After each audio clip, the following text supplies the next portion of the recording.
We just got started with the year 2024, and that means we get to discuss one of our favorite topics. When we think about just the massive amounts of data that is now possible to develop and evolve for any particular individual consumer and rolling all the way up, that just provides a massive amount of power for a company to do a lot of the things that we're talking about as new and better practices for delivering against their expectations. Let's look at what to expect for customer experience in 2024 on this episode of the CX Leader Podcast.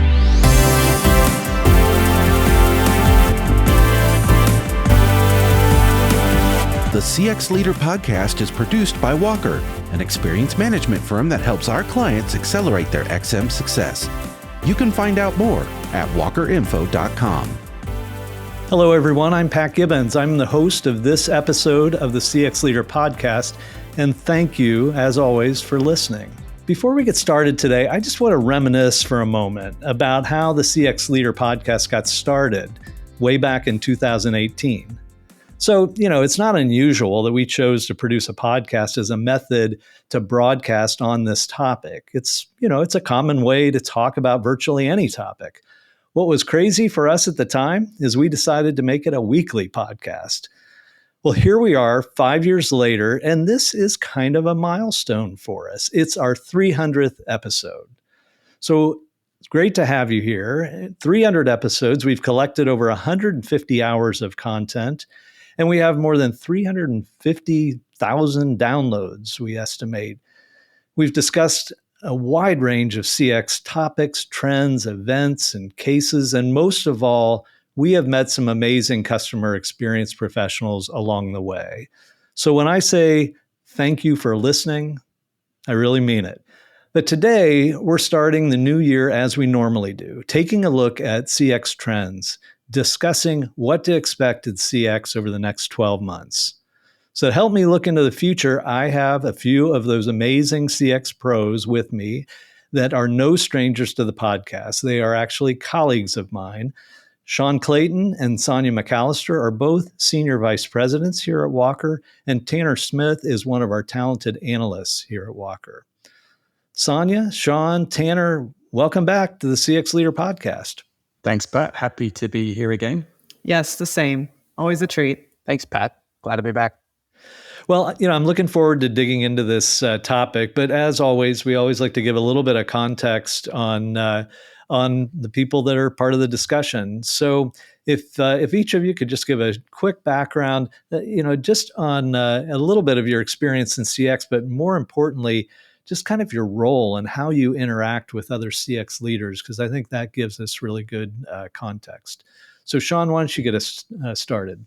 Sure. Yeah, I've really spent my entire career in the customer experience space, working for Walker the past 10 years, and previously worked on the client side as well. But primarily work in our client service group, which is the professional services arm of our company that works with a wide variety of clients. So myself and the teams that report to me, I spend all of our time really guiding our clients on what to do with their own customer experience and strategy and programs.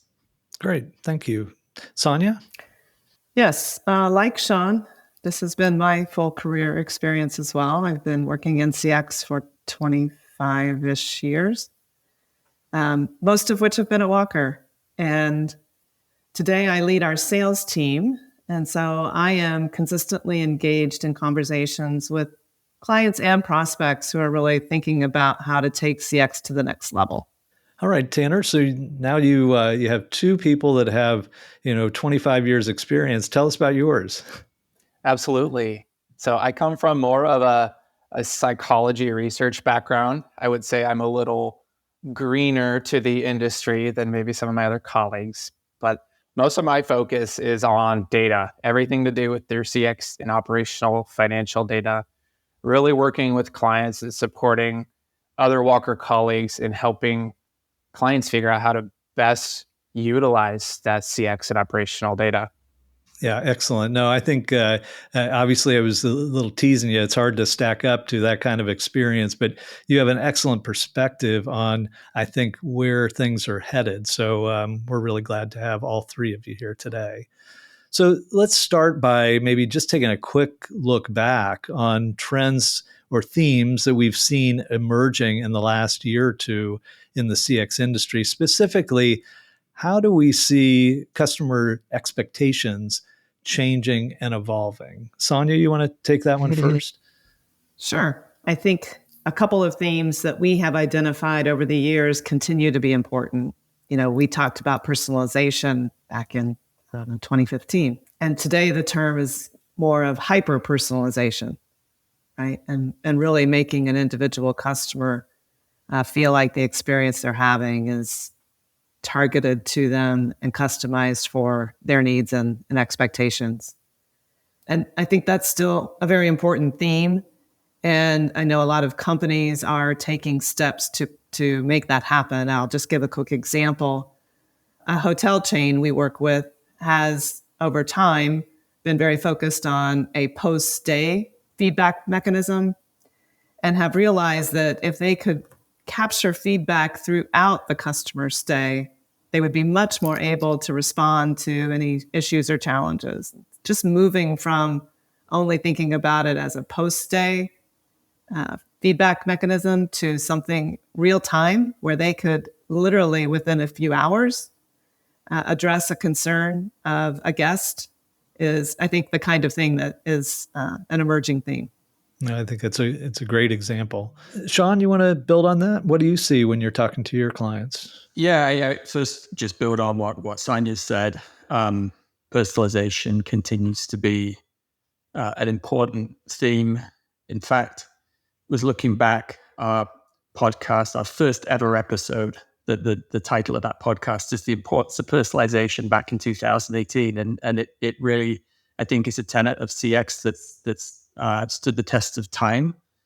And when Sonya and I joined the podcast 2 years ago for the 200th episode, we talked then about personalization and an emerging trend being this idea of hyper-personalization and micro moments. So I would completely agree with Sonya's perspective that if I'm going to add something into the mix that we maybe didn't talk about directly as much 2 years ago, but certainly we were kind of feeling that this might be something that changed expectations, which is back then we were really just coming out of the tail end of the pandemic.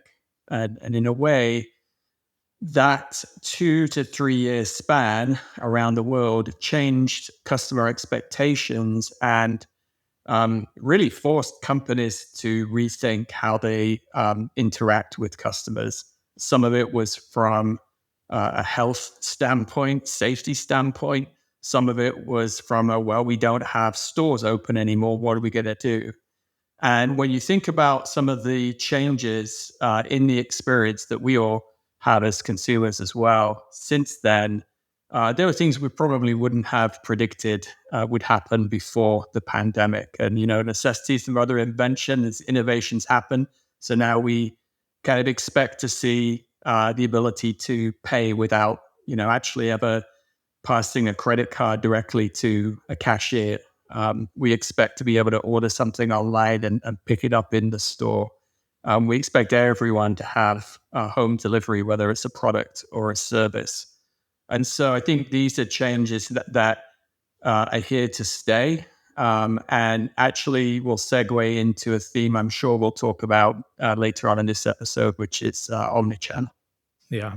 It really is interesting to think about. We've almost taken for granted some of those changes that have come about because of the pandemic. COVID's still around, but we've kind of gotten used to a lot of these changes, and it has changed our expectations. Well, let's think about how it's moving forward and some of the kind of trends that we can expect. Tanner, what's your take? Obviously, dealing with a lot of data and such. What do you see as we start heading into 2024? Yeah, of course. From my perspective, generative AI is the big one. And I think it pairs nicely with what Sean and Sonya mentioned a little bit ago. Specifically, as companies start to integrate this more into how they interface and relate with customers, it's going to allow customers to get more immediate access to information that they need to have that relationship with the company and make decisions about that relationship with the company. And I think, to Sean's point, that sense of immediacy around information accessibility is only going to get perpetuated as we launch into this AI era. Yeah. So I am curious, do you think, what from the customer's perspective, where do they stand? I mean, there's, I'm sure, a spectrum. Some are clueless about AI. Some are, very much engaged in it. Um, I'm just trying to think of it from the customer's perspective and how they think it might change their own expectations. Tanner, do you have additional thoughts on that? Yeah, I know that there's a bit of research out there, I believe conducted by the XM Institute, that did a panel showing that most people still prefer to interact with people. But I think there are still going to be lots of special use cases in which those people who prefer to interact with digital channels or digital AI assistants, in which that can be optimized through the use of this. But whether or not someone desires to interact with the human versus digital assistant, I think there's still going to be some needs around this sense of immediacy for information. And I think that can be served in a multitude of ways. Yeah. Sean, do you have a take on that? A little bit of AI and the different forms of, how companies are going to be needing to respond to customers. That it just seems like the time frame of how customers think about how they get things done continues to change. Yeah. Obviously AI is just a huge, it's got a lot of buzz around it, a lot of hype around it right now. I mean, the reality is some form or another of AI has been here longer than that hype. It was, again, a topic that we touched on 2 years ago in this same Trends podcast. And when we think about just the massive amounts of data that is now possible to develop and evolve for any particular individual consumer and rolling all the way up, that just provides a massive amount of power for a company to do a lot of the things that we're talking about as new and better practices for delivering against their expectations, whether that's the personalization or whether it's providing them with a faster way to meet the goals they're setting out to do when they're working with your company, to getting support. But at the end of the day, it is an enabler.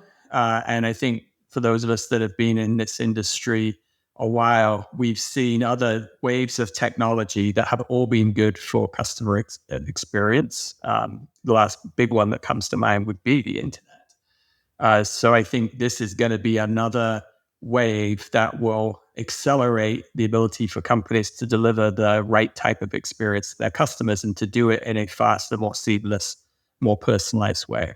Yeah. So I'm curious to get everybody's take on how well are companies responding or maturing with customer experience. Sonya, what do you think? I think there's progress. It's probably a bit slower than we and even some of those companies would like.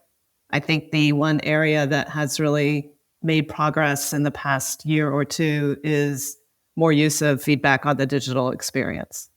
Sean referenced omni-channel listening earlier, and that is a key expectation, I think, of companies and their customers, that they have multiple ways to provide more real-time feedback and to see action taken on that. And the digital journey has gotten much more focus in the past year or two and is, I think, dramatically starting to improve for customers as well. Yeah. Sean, what do you think? Or how well are companies continuing to grow their CX practice, maturing areas of excellence? Yeah, I think it's like Sonya was saying, it's been incremental. It's not being dramatic or maybe as fast as you might think. And that is, just looking at the XM Institute's data on maturity levels at CX departments within companies. It has improved slowly over the 4 or 5 years they've been measuring that, but it's still, we're talking single digits of companies that believe they're at the top 2 levels of maturity. And when you break it down a bit further and look at the different competencies that roll into that, and there are 6 of them in that particular assessment. The ones that are more of a challenge for companies have continued to be a challenge over the last 4 or 5 years are what are called respond, realize, and disrupt, where 70 to 80% of the CX practitioners that are part of these assessments say that their own efforts are weak or very weak. Why is that? Because respond, realize, and disrupt have less to do with AI and technology and more to do with culture and organizational discipline. And I think that's the challenge in terms of the CX industry catching up to where the technology industry is and where customer expectations are moving very quickly. Yeah, Tanner, I'm curious, and I do want to play to your intelligence around data.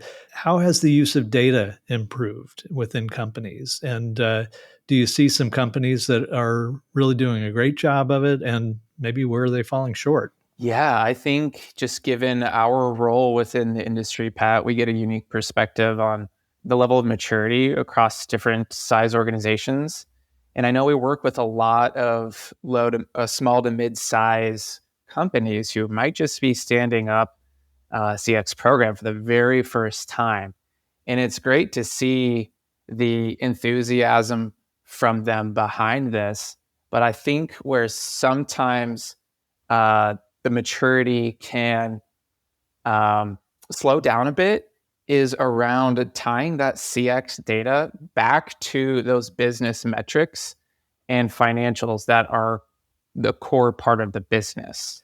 And Tanner, I know you've done some work, and I think we've even featured you on the podcast on even the connection of experience management across both employee and customer. How do you see that trend? Is that just beginning, or what has been your reaction as you've worked on those projects? I get really excited talking about that area. I know, that's why I asked. One part, because it's a fun data project, right? But on the other hand, it's getting companies to be more harmonious and less siloed and working together and collaborate to further the overall business. So it always excites me when there are clients who come to us asking about those types of connections. And from the value perspective, I think it can really help HR and CX teams and departments optimize their budgets when they know the synchronicities between those experiences and as it relates to the financial success. Mm-hmm. Yeah.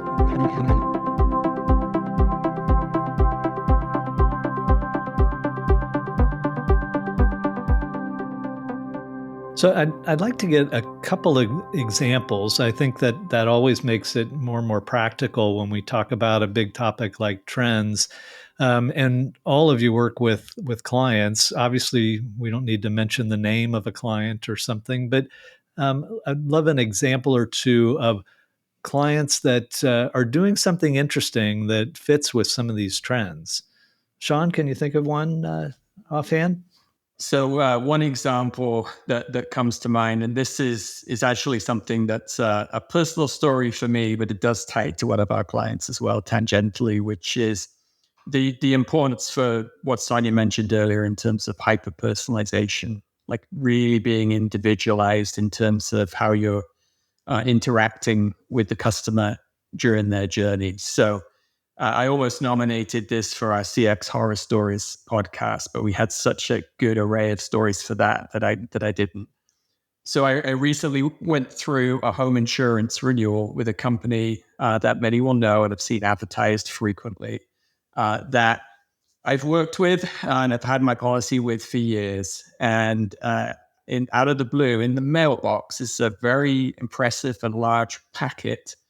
And literally on the very front of that packet, it says, "We're going to have a renewal party." So they're trying to do something a little bit more personalized. They obviously know my renewal is up, and that's why this packet is in my mailbox. But then when I open it up, to my horror, my policy amount has increased by 150%. Wow.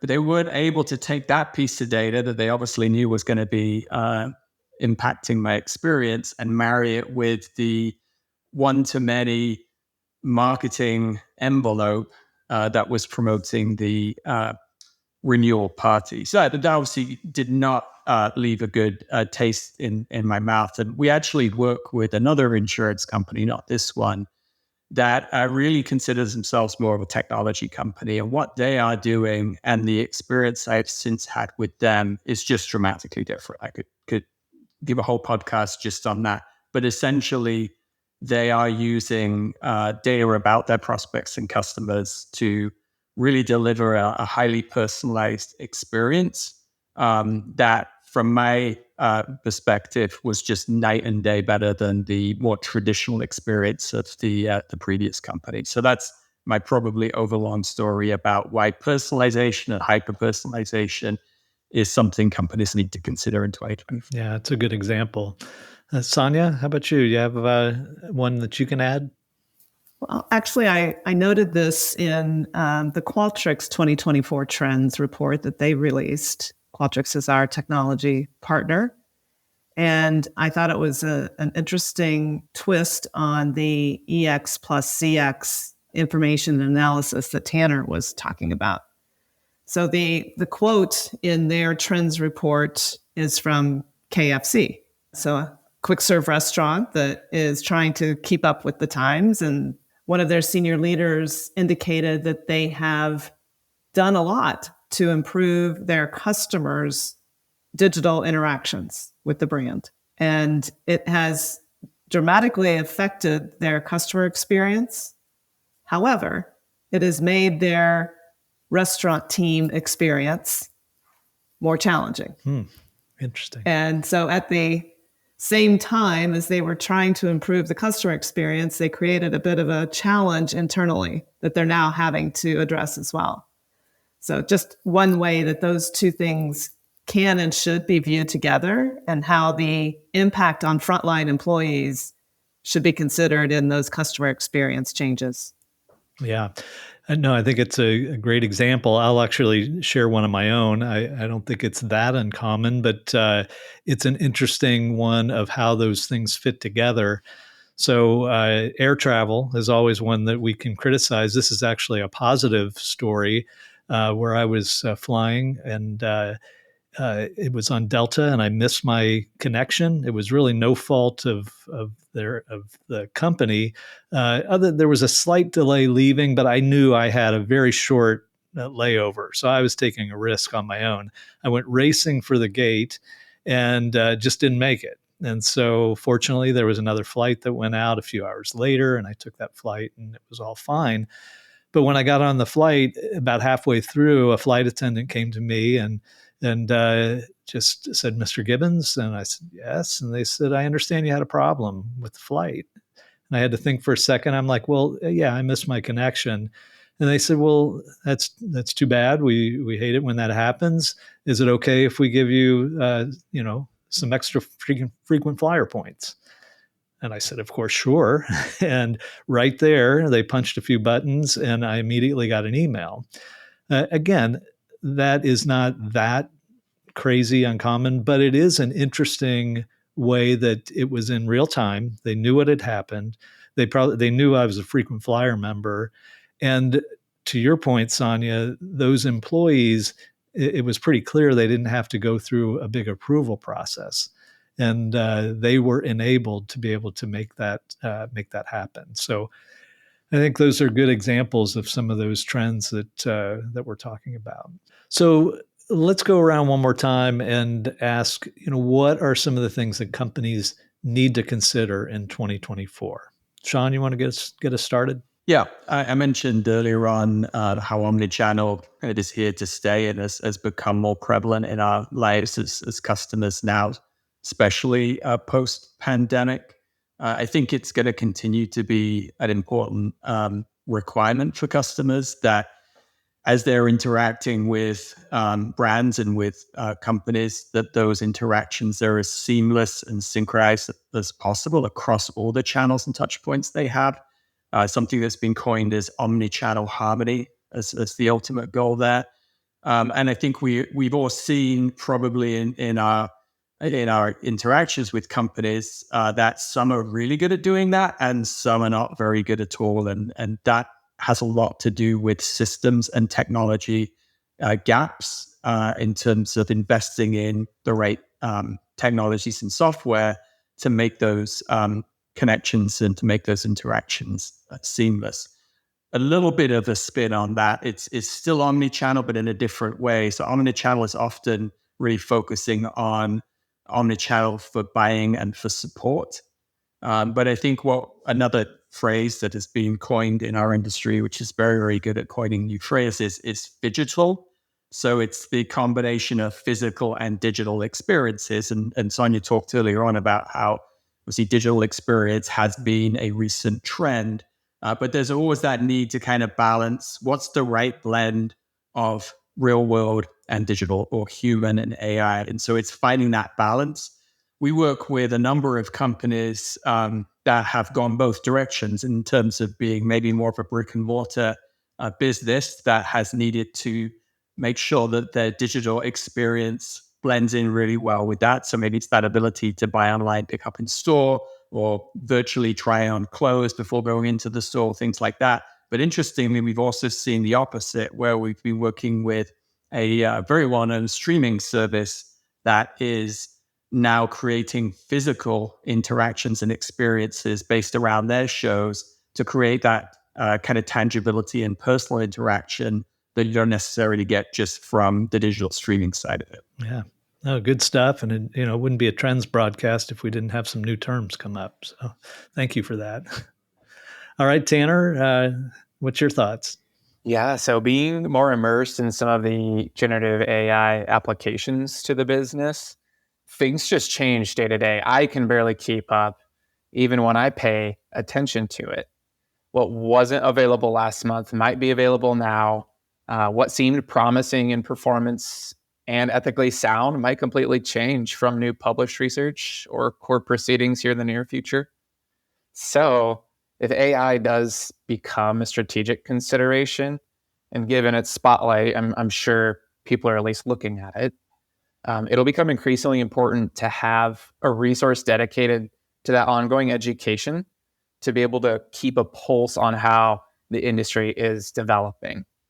And extra special attention should be paid to the data privacy around it, the model inner workings to understand the technical limitations, because you can dress up, a bunch of models to look really nice, but if they don't perform that well, it's important to understand that and how it could enable or fail your customers.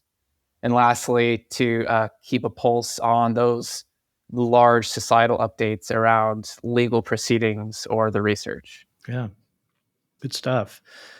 Sonya, where do you think companies, what do they need to consider in the coming year? I think the emergence of the AI and other technology can be a means of deprioritizing human interactions. And I think companies will need to be careful about what customer experiences should and could be delivered with AI or other technology, and which ones would be more effectively done by humans, and to find the right balance between those human and digital interactions. That makes sense. All right, we're at the point of the broadcast where we always ask our guests for one tip. We call it our take-home value. So let's go around and get one tip or idea or something, ideally, that customer experience professionals can work on right away. Tanner, you want to get us started? Yeah, sure thing. So if pursuing generative AI to improve the customer experience, always proceed with caution, and make sure that there is a clear connection of how it's going to generate value to both the customer and the business. Very good. Sean? Yeah, I think with it being the start of a new year, it's just a great time to try and take a step back from the day-to-day and really take stock of your own CX strategy and program and initiatives, and just think about maybe other areas that are falling short of some of the things that we've been talking about today, as well as other aspects of world-class customer experience programs. And I think a great way to do that is to just take a self-assessment. So the XM Institute has their own self-assessment. It takes about 5 minutes to complete, but there are others out there as well. And I think once you've done that, and if you've really taken that honestly, you'll probably come up with a list of things specific to your company and your industry and your customers that would really help try to move the needle a little bit in 2024. Because going back to the earlier conversation, I think there's been some agreement on this podcast that maybe CX hasn't improved as much as we would have liked in the last 2 years. And so I think as CX professionals, that's something we all take ownership for. And I think we could learn a lot from just doing that very quick self-assessment at the beginning of every year. I think everybody would learn a lot. You're right. Okay, Sonya. All right, so I'm toying with 2 ideas here. So I'm going to quickly share them both. All right, good deal. One is just tagging on to Tanner's comments about AI and its implications. I would just encourage all CX professionals to consider IT a partner in your mission and not a team you try to avoid whenever you can because it's hard to get their time. Data privacy and all of the questions that customers could ask about that in their various interactions with your company mean that you and the IT team and people who are protecting and securing that data should work hand in hand. Okay, idea number 2, in case we need it. Okay, let's hear it. We get a bonus tonight. Well, maybe. Is tagging on to Sean's theme of, CX has just not progressed as quickly or perhaps effectively as we'd hoped. I think one of the key ways to make a bigger difference is to listen in new ways. Even my example earlier about the hotel company that focused on the post-stay survey for years. And it's just now advancing to something more real time, just points to the fact that I think a lot of companies stick with what they've done historically without really adventuring into thinking of ways that more real-time feedback could be captured and addressing those concerns and issues with customers in a faster way. Well, thank you all for your suggestions. I mean, really, it's good take-home value, good discussion today, lots of information for really anybody in our profession. Sean Clayton and Sonya McAllister are senior VPs for Walker, and Tanner is an analyst.